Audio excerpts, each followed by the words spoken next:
नमस्ते। हम सब मनुष्य हैं। मनुष्यों के भीतर मन है। मनुष्य के भीतर बुद्धि है। मनुष्य अपने संस्कारों के साथ अपना जीवन बिताता है। अब बस छोटा सा अपने आप से सवाल करना है। ये जो मन है, इस मन का काम क्या है, ये स्वयं को पूछना है। जैसे हम सवाल करेंगे कि वो मन का काम क्या है, तो एक तरफ से आंसर आएगा कि मन का काम है सोचना। मन का काम क्या है? सोचना। मन हमेशा सोचते रहता है। तो अब फिर इसमें से और एक सवाल आ जाता है कि वो मन सोचता है, ये बात तो सही है। लेकिन अब ये जो सोच है, ये कहाँ से आती है? ये सोच का स्रोत क्या है? जब दूसरा सवाल निकलता है अंदर से कि बाबा ये जो सोच है, इस सोच का स्रोत क्या है? जैसे ही हम ये पूछते हैं, तो उससे और एक उत्तर आ जाता है। विचारों के स्रोत तो अनेक हैं, लेकिन 3 ऐसे स्रोत हैं जिसे हमें तुरंत समझ में आएगा कि हाँ, इसके कारण हमारे विचार होते हैं या आते हैं। इसलिए उसमें से पहला है देखना। विचार कहाँ से आते हैं?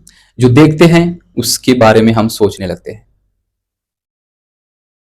अर्थात आंखें हमारी सोच का एक स्रोत है। उसके बाद दूसरा है कान। हम फोन पर बात करते हैं, वो इंसान सामने होता भी नहीं है, और उसके बारे में जैसे ही सुनते हैं तो हम उसके बारे में सोचना भी लगते हैं। अर्थात दूसरा स्रोत है कान। और तीसरा है पढ़ना। जैसे हम या तो मोबाइल में पढ़ रहे हैं या किताब पढ़ रहे हैं, कुछ भी पढ़ रहे हैं, तो पढ़ने के साथ हम सोचने भी लगते हैं। तो अर्थात हमें आज क्या समझ में आया कि हम जो सोचते हैं, वो देखकर, सुनकर और पढ़कर हमारी सोच की निर्मित होती है।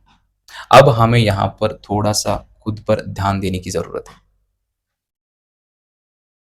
क्योंकि हमने अगर ऐसे ही देखा, ऐसे ही सुना और ऐसे ही पढ़ा, तो तो वह हमारे सोच का हिस्सा बनेगा और उसका परिणाम भी गलत आएँगे। हमने एक बात सुनी है, जैसा सोचेंगे वैसा बनेंगे, जैसा सोचेंगे वैसा बनेंगे। अगर सोचने से हम बन रहे हैं, तो हमारा भी यह कर्तव्य है या हमारी ये ज़वाबदारी है कि हम ऐसा क्या देखें जिससे हमारे अच्छे विचारों की उत्पत्ति हो। ऐसा हम क्या सोचें, ऐसा हम क्या सुने जिससे हमारी सोच अच्छी और बड़ी हो। ऐसा हम क्या पढ़ें जिसे पढ़ने के बाद हमारी अवस्था ऊपर की ओर जाए।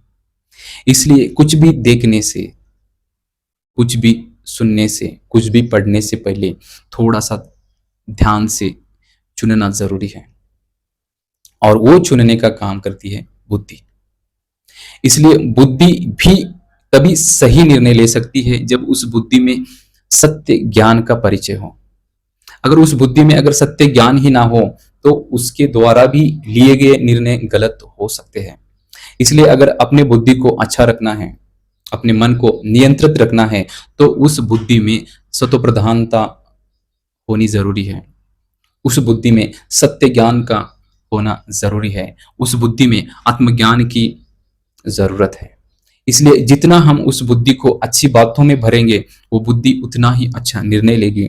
इसलिए हमें अध्यात्म की ओर आना ज़रूरी है।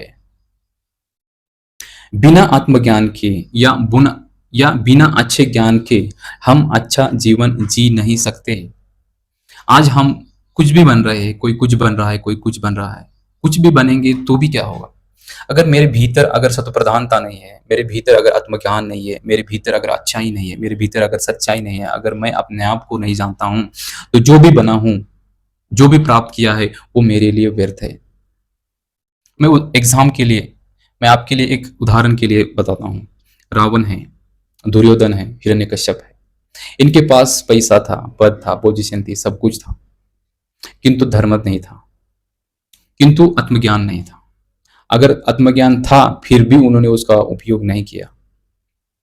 इसलिए यहाँ पर कहते हैं कि अपनी बुद्धि को सही रखना है, अपनी बुद्धि से अगर सही निर्णय लेना है, तो सत्य ज्ञान का होना ज़रूरी है।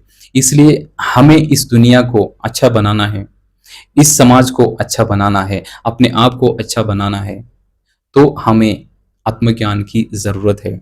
हमें हमें आध्यात्मिक हमें आध्यात्मिक ज्ञान की ज़रूरत है।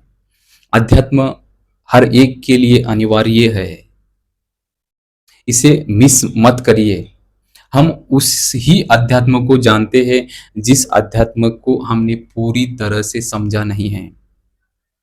हम पुरानी परंपराएं, पुरानी विधि, पुराना जो भी है उसको हम लेके आए हैं। अब वो बातें हमारे पल्ले पड़ नहीं रही है। जब वो बातें हमारे पल्ले नहीं पड़ेंगे तो उससे हमें कुछ समझ नहीं आएगा। जब वो समझ में नहीं आएगा तो हमें करने की इच्छा नहीं होगी। जब इच्छा नहीं होगी तो फिर आगे बढ़ नहीं पाएंगे। इसलिए सही रीति से समझने की कोशिश कीजिए। अगर सही रीति से हम अध्यात्म को समझेंगे तो हमारा जीवन बिल्कुल सही होगा। आज हमने क्या सीखा? मनुष्य जीवन है, मनुष्य के पास मन है, मन का काम है सोचना। सोच कहाँ से आती है? देखने से, सुनने से, पढ़ने से। तो हमारा यह कर्तव्य बनता है कि मैं ऐसा क्या देखूं जिससे मेरी अवस्था ठीक रहे, ऐसा क्या सुनूं जिससे मेरे विचार अच्छे रहे, ऐसा क्या पढूं जिससे मेरी आत्म उन्नति होती रहे। इसलिए कुछ भी देखना नहीं है, कुछ भी सुनना नहीं है और कुछ भी पढ़ना नहीं है। अगर कुछ भी देखेंगे, कुछ भी सुनेंगे और कुछ भी पढ़ेंगे तो हमारा जीवन भी कुछ भी बनेगा। इसलिए अगर जीवन को सही बनाना है, अगर जीवन को सफल करना है तो सही देखें, सही सुने और सही पढ़े। और सही देखना, सही सुनना, सही पढ़ना अध्यात्म में पूरी तरह से समाया हुआ है। सत्य की राह चुनना ही सर्वश्रेष्ठ हमारा धर्म है या हमारा कर्म है। इसलिए अध्यात्म से दूर मत भागिए। अध्यात्म ही हमें संपूर्ण स्वतंत्रता और मुक्ति दिलाएगा। अध्यात्म ही हर समस्या का समाधान है। चाहे वो दुनिया की कोई भी समस्या हो, वो समाधान करेगा। अध्यात्म हमें हर प्रश्न का उत्तर देगा। इसलिए इतना समय वेस्ट ना करें, अपना जीवन व्यर्थ जाने से बचाए, अपने आप को सही राह पर लेने की संकल्प करें, अपने आप को सही राह पर ले जाने का संकल्प करें। आप सबका फिर से आप सबका स्वागत है। आपको आध्यात्मिक ज्ञान लेना बहुत बहुत जरूरी है। आध्यात्मिक ज्ञान ही हमें संपूर्ण रीति, खुशहाली, शांति, सुख, समृद्धि दिलाएगा। धन्यवाद। Thank you.